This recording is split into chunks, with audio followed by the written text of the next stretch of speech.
Hello friends, infinite world ચેનલમાં તમારું સ્વાગત છે. મારું નામ છે જયેશ સરવૈયા. તો આજે આપણે ત્રિકોણમિતિ એટલે કે ટ્રેગ્નોમેટ્રીનું ચેપ્ટર જે ભૂમિતિનું છે એ ચાલુ કરીએ. ત્રિકોણમિતિ એ બહુ મોટો વિષય છે. ઓકે, એને બહુ બધી એપ્લિકેશન્સ, બહુ બધા ઉપાયોજન છે. 9મા ધોરણમાં તમે એના વિશે બેઝિક્સ વિશે શીખ્યા છો. 9મા પછી 10મામાં આ વર્ષે થોડું વધારે આગળ વધવાનું છે. એના પછી 11મી 12મી 13 14 15 જેટલું પણ તમે આગળ કોઈ પણ સ્ટ્રીમ લો, આર્ટ્સ સાયન્સ કોમર્સ વગેરે કે એન્જિનિયરિંગ વગેરે લો, એની અંદર પણ તમને ટ્રિગ્નોમેટ્રી ના દાખલાઓ, સમ્સ, ચેપ્ટર્સ આવે જ છે. અને આ બહુ કામનું ચેપ્ટર છે. 11 12માં તમને બહુ કામ લાગવાનું છે આનું જે બેઝિક નોલેજ છે, કેમ કે એની એપ્લિકેશન એટલી બધી છે કે એ બધી સ્ટ્રીમમાં શીખવાડવું જ પડે છે. તો થોડી ઘણી એપ્લિકેશન્સ આપણે જોઈ જઈએ. Measuring the height.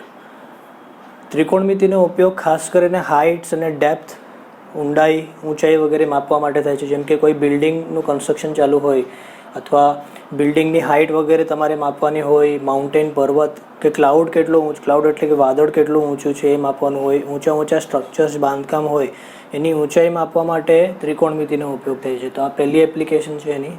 Second application, આ મેજર એપ્લિકેશન છે, જે એવિએશન, સ્પેસ ઇન્ડસ્ટ્રી જેને કહેવાય. આકાશની અંદર જે પણ તમે ઉડતી વસ્તુઓ જુઓ છો, જે પ્લેન હોય, હેલિકોપ્ટર્સ હોય, મિસાઇલ્સ વગેરે હોય, સેટેલાઇટ્સ હોય, એ ઇન્ડસ્ટ્રી જે ફ્લાઇટ ઇન્ડસ્ટ્રી થાય, ફ્લાઇટિંગને લગતી. નવલ ઇન્ડસ્ટ્રી એટલે કે નેવીને લગતું, ઓકે, જે વાણ અને શિપ્સ વગેરે હોય છે, એ પૂરી ઇન્ડસ્ટ્રી ત્રિકોણમિતિ વગર તો કામ ન જ કરી શકે, બિકોઝ એની અંદર આ બધી વસ્તુઓ માટે ત્રિકોણમિતિનો ઉપયોગ થાય છે.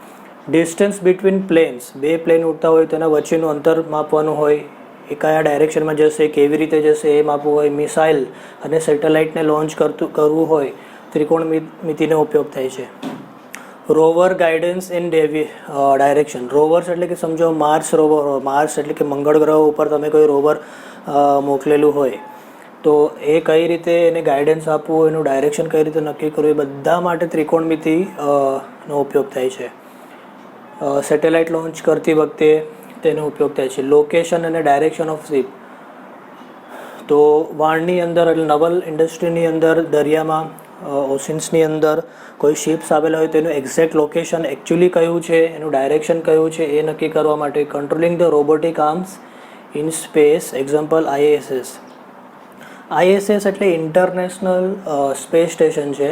એ સ્પેસ સ્ટેશન બનાવેલું છે આકાશની અંદર, અવકાશની સ્ટડીઝ કરવા માટે, અભ્યાસ કરવા માટે.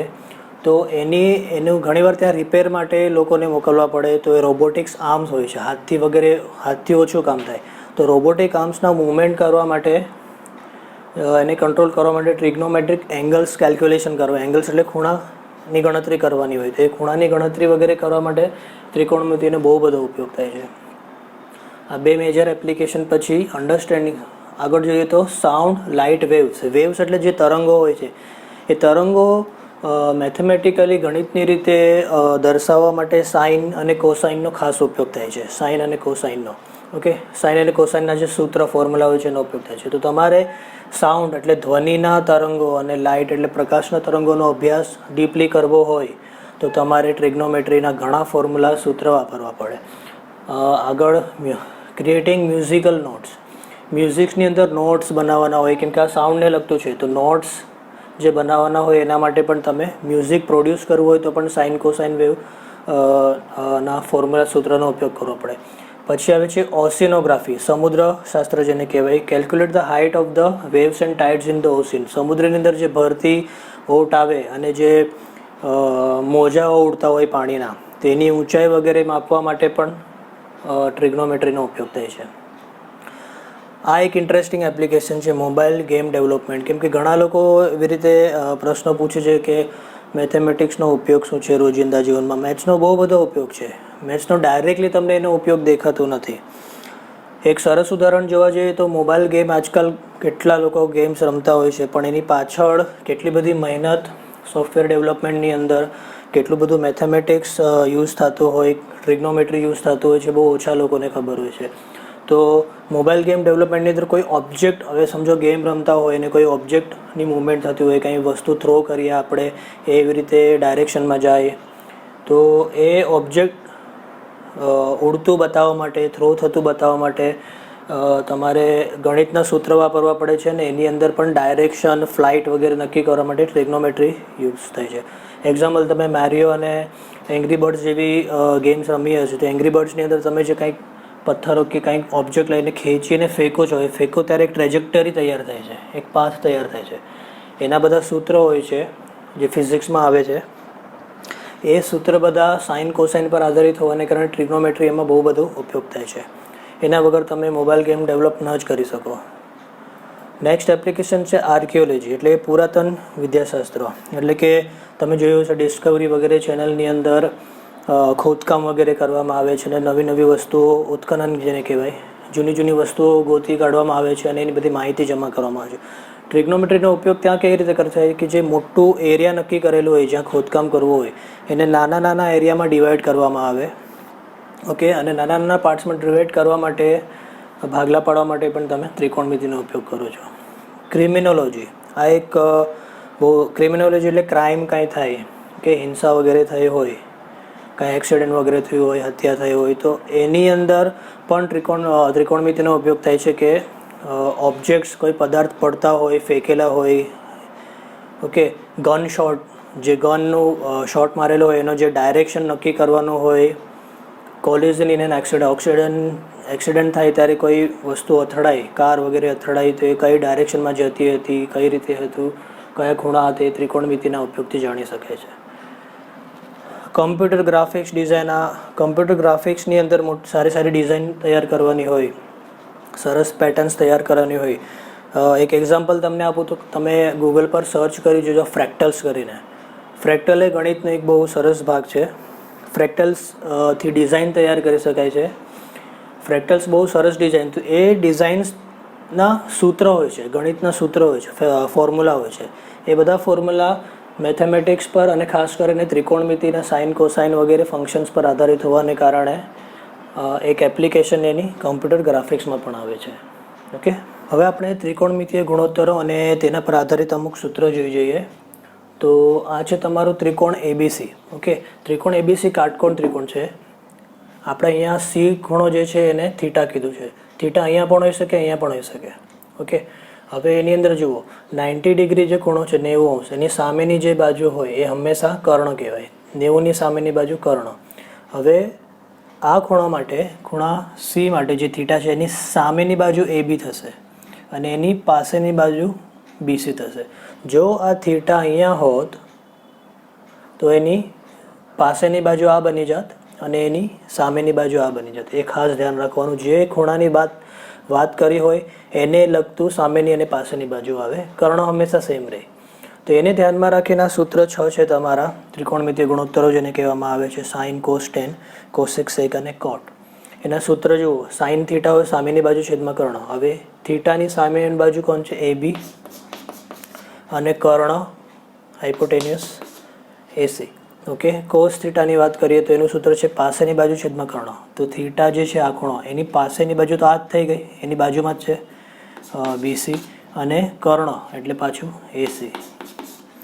ટેન થીટા એટલે સામેની બાજુ છેદમાં પાસેની બાજુ. તો થીટાની સામે કોણ છે? એબી અને પાસેની, એની પાસે કોઈ BC. Cosec theta, cosec theta actually સાઇનનું ઊંધું થાય. સામેની બાજુ કર્ણ, અહીંયા કર્ણ છેદમાં સામેની બાજુ. એવી રીતે સેક જે છે કોસનું ઉલટું થાય. કર્ણ ઉપર પાસેની બાજુ નીચે, કર્ણ ઉપર પાસેની બાજુ નીચે. અને કોટ જે છે ટેનનું ઉલટું થાય. સામેની બાજુ છેદમાં પાસેની બાજુ ઉલટું કરી નાખ્યું, પાસેની અને સામેની.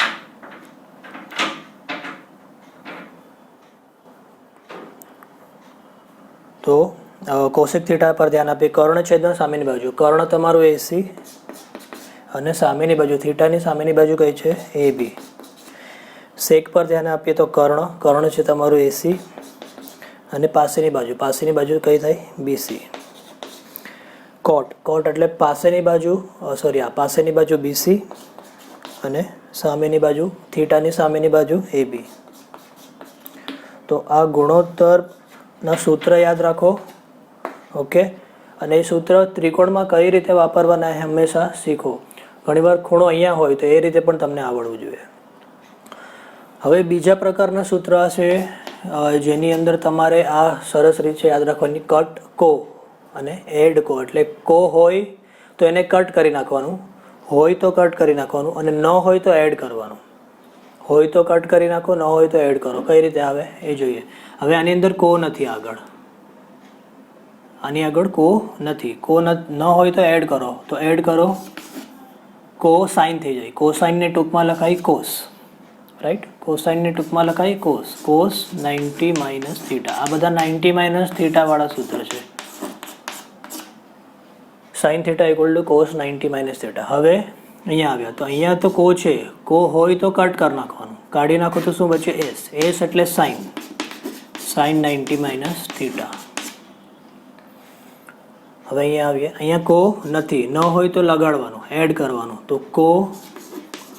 કો સેક, કોસેક બની ગયું. કો લગાડવાથી અહીંયા આવ્યા, કો મળી ગયું. હોય તો કાઢી નાખો તો શું બચે? સેક. સેક 90 માઇનસ થીટા. હવે અહીંયા આવ્યા, અહીંયા કો નથી તો લગાડ. કો 10, કો 10 ને શોર્ટમાં લખાય કોટ 90 માઇનસ થીટા. અને અહીંયા કો છે તો કાઢી નાખો. ટી પરથી બને 10, 90 માઇનસ થીટા. તો આ રીતે તમે સૂત્ર યાદ રાખી શકો. બહુ સિમ્પલ છે. હવે અમુક સૂત્ર આપણે જોઈએ જ્યાં આના વચ્ચે, આ બધા વચ્ચે એકબીજાનું શું રિલેશન છે. સાઇન કોસ, ટેન કોસેક સેક અને કોટ વચ્ચે અંદર શું રિલેશન છે એ જાણવા માટે sine theta equal to 1 cosec theta થાય. સૂત્ર બધા પાકા કરવા પડશે તમારે. સાઇન ઇક્વલ ટુ 1 કોસેક, કેમ કે આ બંને એકબીજાના ઉલટા છે. ઓકે. કોસેક ઇક્વલ ટુ, હવે કોસ, આ બંનેને સ્વાઇપ કરીએ જગા, આને અહીંયા મોકલો, આને અહીંયા મોકલો, તો cosec equal to 1 sine theta. Okay. અને ચોકડી ગુણાકાર કરીએ આવી રીતે, તો sine into cosec equal to 1 into 1 એટલે 1 થાય. તો sine into cosec, sine theta into cosec theta equal to 1 આવે. તો જેમ આ બંનેની જોડીમાંથી આવી રીતે 1 2 3 વસ્તુ થાય છે, એવી રીતે આ બંનેની જોડી થશે, એવી રીતે આ બંનેની જોડી થશે. તો કઈ રીતે આવશે? સેક થીટા, અથવા આપણે કોસથી લખીએ તો પણ ચાલે. કોસથી લખીએ, cos of theta equal to 1 sec theta. Okay. તો હવે આ બંનેને જગા અદલ બદલ કરીએ આની જેમ, તો સેક ઉપર અને કોસ નીચે આવશે, માટે sec theta equal to 1 cos theta. અને ચોકડી ગુણાકાર કરીએ તો cos into sec. Okay. Cos of theta into sec of theta equal to, અહીંયા શું આવશે? 1 ઇન્ટુ 1 એટલે 1. અને ફાઇનલી આપણે ટેન અને કોટનું જોઈએ, તો ten theta equal to 1 coat theta. અને આ બંનેની જગા અદલ બદલ કરી નાખીએ તો કોટ ઉપર જશે. Cot of theta equal to 1 tan theta. Okay. અને બંનેનો ગુણાકાર કરીએ, tan into cot, tan theta into cot theta equal to 1 into 1 એટલે આવે 1. તો આ અમુક રિલેશન છે. તમે શરૂઆતમાં થોડી તકલીફ થાય, પણ એકવાર ફોકસ કરીને યાદ કરી લેશો તો બહુ કામ લાગશે. એના સિવાય અમુક રિલેશન છે આ બંનેનો આની સાથે, એ એવો છે કે tan theta equal to sine of theta upon cos of theta, અને cot of theta equal to cos theta upon sine theta. Okay. Tan equal to sine upon cos અને cot equal to cos upon sine. આની યાદ રાખવાની બહુ બધી રીત છે. અલગ અલગ ઘણા લોકોએ અલગ અલગ મેથડ્સ તૈયાર કરી છે યાદ રાખવાની. એ બધું હું ધીરે ધીરે બતાવું છું તમને. હવે આપણે ત્રિકોણમિતીય નિત્યસમ એટલે કે ટ્રિગ્નોમેટ્રિકલ આઇડેન્ટિટીઝ વિશે જોઈ જોઈએ. ઓકે. નિત્યસમ એટલે કે એવા સૂત્ર છે કે જે હંમેશા કોઈ પણ ખૂણા જે 0 થી 90 સુધી હોય એના માટે લાગુ પડે છે. ઓકે. એટલા માટે એને નિત્યસમ કહેવામાં આવે છે. તો અને એ સૂત્ર કઈ રીતે આવે છે એ પણ જોઈ જઈએ આપણે. હવે આ કાટકોણ ત્રિકોણ છે. ઓકે. ત્રિકોણ એબીસીમાં ખૂણો બી કેટલો છે? 90 અને આ થીટા છે. તો પાયથાગોરસનું સૂત્ર વાપરીએ, BC square plus AB square equal to કર્ણનો વર્ગ. ઓકે. એક બાજુનો વર્ગ વત્તા બીજી બાજુનો વર્ગ બરાબર કર્ણનો વર્ગ થાય. બરાબર, પાયથાગોરસનું સૂત્ર. હવે આપણે બંને બાજુ એસી વડે ભાગીએ આને. તો બંને બાજુ એસી સ્ક્વેર વડે ભાગવાનું છે. ભાગતા શું થશે?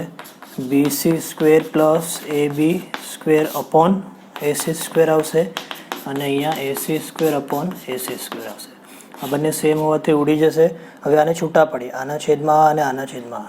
ઓકે, અગર તમને આઈડિયા ન હોય તો સમજો ગુણોત્તર હોય તમારી પાસે A upon B plus C upon B હોય તો તમે આને જોડી શકો. કોમન છે એટલા માટે એક જ વાર અને A પ્લસ C. તો જેવી રીતે જોડી શકીએ આપણે આ બે ગુણોત્તરને, ઓકે, આવી રીતે એવી રીતે છૂટા પણ પાડી શકાય. A અપોન B અહીંયા લખ્યા, પછી પ્લસ કર્યું અને C અપોન B અહીંયા લખી નાખ્યું. એવી રીતે આમાં જોડેલા છે તો હું છૂટા પાડું છું. BC square upon AC square plus AB square upon AC square equal two આવડી ગયા એટલે 1 આવશે. હવે આને જરા એડજસ્ટ કરીએ. BC છેદમાં AC અને આખાનો વર્ગ લખી શકાય કેમ કે બંને સ્ક્વેર છે તો એકવાર લખી શકાય. અને અહીંયા એવી જ રીતે AB upon AC whole square લખી શકાય. પણ આપણને યાદ હોવું જોઈએ કે આ ગુણોત્તર જુઓ, BC અને AC થીટાની સામે છે BC અને આ કર્ણ છે AC. તો આ સામેની બાજુ થઈ ગઈ, ઓકે, અને આ પાસે BC એટલે સામેની બાજુ અને AC એટલે કર્ણ. સામેની બાજુ છેદમાં કર્ણ હોય તો એને સાઇન થીટા. તમને યાદ હશે સાઇન થીટા એટલે સામેની બાજુ છેદમાં કર્ણ થાય. અને આ સ્ક્વેર અહીંયા આપી દઈએ. સ્ક્વેર ક્યારેય થીટાની ઉપર ન લાગે, ઓકે. સ્ક્વેર આ સાઈડ સાઇનના એનની ઉપર લાગે. પછી એવી રીતે AB અને AC ચેક કરો. AB એટલે પાસેની બાજુ છે, થીટાની પાસેની બાજુ, અને AC એટલે કર્ણ. પાસેની બાજુ છેદમાં કર્ણ આવે ત્યારે કોસ ઓફ થીટા થાય અને આ એનો સ્ક્વેર ઇક્વલ ટુ 1. તો આ રીતે આપણને એક સૂત્ર મળે છે. આ સૂત્રને ત્રિકોણમિતીય નિત્યસમ એટલે ટ્રિગ્નોમેટ્રિક આઇડેન્ટિટીઝ કહેવામાં આવે છે. આના પરથી બીજા રિલેશન્સ પણ તૈયાર થાય છે. એના માટે તમે ચેક કરો. અહીંયા હું અગર બંને બાજુ કોસ વડે ભાગું, ઓકે, આ સમીકરણ 1 છે. સમીકરણ 1 ને કોસ સ્ક્વેર થીટા વડે ભાગતા તો શું થશે? Sine upon sine square theta plus cos square theta upon cos square theta equal to 1 upon, અહીંયા 1 છે, 1 અપોન કોસ સ્ક્વેર થીટા. તો આને છૂટા પાડો. Sine square theta upon cos square theta plus અહીંયા આવશે cos square theta upon cos square theta equal to 1 upon cos. તમને સૂત્ર યાદ હોય તો 1 અપોન કોસ એટલે સેક થાય. આ ઉડી જશે. અને અહીંયા આપણે સાઇન અપોન કોસ સમજી લઈએ આવી રીતે. ડબલ સ્ક્વેરને સિંગલ સ્ક્વેર સમજો આવી રીતે. સિંગલ સ્ક્વેર તો સાઇન અપોન કોસ આવે. તમને સૂત્ર યાદ હોય તો સાઇન અપોન કોસ થાય ટેન થીટા, ઓકે. અને અહીંયા સ્ક્વેર વચ્ચે સ્ક્વેર આપી દઈશું. સ્ક્વેર પ્લસ આવડી ગયા એટલે 1 equal to sec square theta. તો આ તમારું એક સૂત્ર તૈયાર છે. કેવી રીતે? જ્યારે તમે કોસ સ્ક્વેર વડે ભાગ્યું. હવે એ જ સમીકરણ 1 લઉં છું અને આ વખતે સમીકરણ 1 ને આપણે કોસને બદલે સાઇન વડે ભાગીએ. સાઇન સ્ક્વેર થીટા વડે ભાગતા તો sine square theta plus cos square theta અહીંયા આવશે ભાગાકારમાં સાઇન સ્ક્વેર થીટા અને અહીંયા પણ સાઇન સ્ક્વેર થીટા. છૂટા પાડીએ. Sine square theta upon sine square theta plus cos upon sign cos square theta upon sine square theta equal to 1 upon sine થાય તમારું cosec theta. અને અહીંયા સ્ક્વેર વધી અહીંયા દેવું પડે. સાઇન સાઇન ઉડી જશે, 1 આવશે. આને પણ cos upon sign the whole square સમજીએ તો કોસ અપોન સાઇન થાય કોટ થાય અને સ્ક્વેર વધી સ્ક્વેર આવશે equal to cosec square theta. તો આ તમારી છેલ્લી ત્રિકોણમિતીય નિત્ય સમતાની આઇડેન્ટિટીઝ. આ ત્રણ સૂત્રને થોડા ગોઠવીને લખીએ, ઓકે. તો કઈ રીતે તમારે સૂત્ર તૈયાર થાય છે? પહેલું સૂત્ર છે તમારું sine square theta plus cos square theta equal to 1. તો આના પરથી શું મળે કે sine square theta equal to cos ત્યાં જશે તો 1 માઇનસ પ્લસના માઇનસ થઈ જાય કોસ સ્ક્વેર થીટા. અથવા કોસને એમ જ રાખો cos square theta equal to sine ત્યાં જશે તો આ 1 અને સાઇન ત્યાં ગયું તો માઇનસમાં સાઇન સ્ક્વેર થીટા. તો આ તમારા મનમાં હોવું જોઈએ. થોડી પ્રેક્ટિસ કરવી પડશે તો તમને આરામથી આવડી જશે કે જ્યારે પણ sine square theta plus cos square theta મળે દાખલામાં તો હું 1 લખીશ, અથવા સાઇન સ્ક્વેરની જગ્યાએ 1 માઇનસ કોસ સ્ક્વેર લખી શકાય એ આપણને સમજમાં હોવું જોઈએ. કોસ સ્ક્વેરની જગ્યાએ 1 માઇનસ સાઇન સ્ક્વેર લખી શકાય એ સમજમાં હોવું જોઈએ. એવી રીતે આપણું બીજું સૂત્ર જે છે, ઓકે, ટેન સ્ક્વેર અથવા આને થોડું આગળ પાછળ 1 plus tan square, 1 plus tan squared theta equal to sec square theta. તો ટેન ત્યાં જાય તો શું આવે? સેક સ્ક્વેર થીટા. ઓકે, અગર હું અહીંયા લખું સેક સ્ક્વેર થીટા, ટેન ત્યાં જશે minus tan square theta equal to અહીંયા શું બચ્યું કે 1. તો તમારું એક સૂત્ર આ રીતે આવે કે sec square theta minus tan square થીટાની જગ્યાએ 1 લખી શકાય. ઘણીવાર 1ની જગ્યાએ કંઈક મૂકવું પડે તો તમે 1ની જગ્યાએ sec square minus tan square પણ લખી શકો. આના માટે બહુ પ્રેક્ટિસની જરૂર પડે, ત્યારે તમને સમજમાં આવે કે કદાચ મારે 1ની જગ્યાએ આ મૂકવું પડશે, કદાચ મારે 1ની જગ્યાએ sine square plus cos square મૂકવું પડે. દેટ ડિપેન્ડ્સ કેટલી પ્રેક્ટિસ કરો છો. ત્રીજું સૂત્ર તમારે બનાવવું હોય તો ખાલી ટેનનું બનાવી શકાય. ટેન સ્ક્વેર થીટા કેવી રીતે મળશે? તો 1 ત્યાં જશે, સેક સ્ક્વેર થીટા, અને 1 ત્યાં ગયા તો માઇનસમાં આવી જશે -1. આ યાદ રાખો. આને પણ યાદ રાખવાની ઘણી બધી રીત છે કે પહેલાં સૂત્ર જોઈ જોઈએ. હવે ત્રીજું છે 1 પ્લસ કોટ સ્ક્વેર થીટા, 1 પ્લસ કોટ square theta equal two cosec square theta. Okay, તો આને પણ આવી રીતે ગોઠવીએ. 1 રહેવા દો અહીંયા, કોટ ત્યાં મોકલી દો તો કોસેક સ્ક્વેર થીટા માઇનસ કોટ સ્ક્વેર થીટા. એવી રીતે જેમ ટેન અહીંયા છે તેવી રીતે કોટને બાકી રાખીએ. Cot square theta equal to કોસેકને રહેવા દઈએ અને 1 ત્યાં જશે તો -1. ઓકે, તો ઘણીવાર તમારે આ દાખલામાં sine square plus cos square જગ્યાએ 1 મૂકવું પડે, અથવા આની જગ્યાએ 1 મૂકવું પડે, અથવા આની જગ્યાએ 1 મૂકવું પડે, એવી સિચ્યુએશન આવે. તો તમારે સાઇન અને કોસની કિંમત આવી મૂકવી પડે, સેક અને ટેનની કિંમત મૂકવી પડે, જે પણ હોય. તો આ બહુ જ ઉપયોગી સૂત્ર છે આ બધા, કે ધ્યાનમાં રાખજો.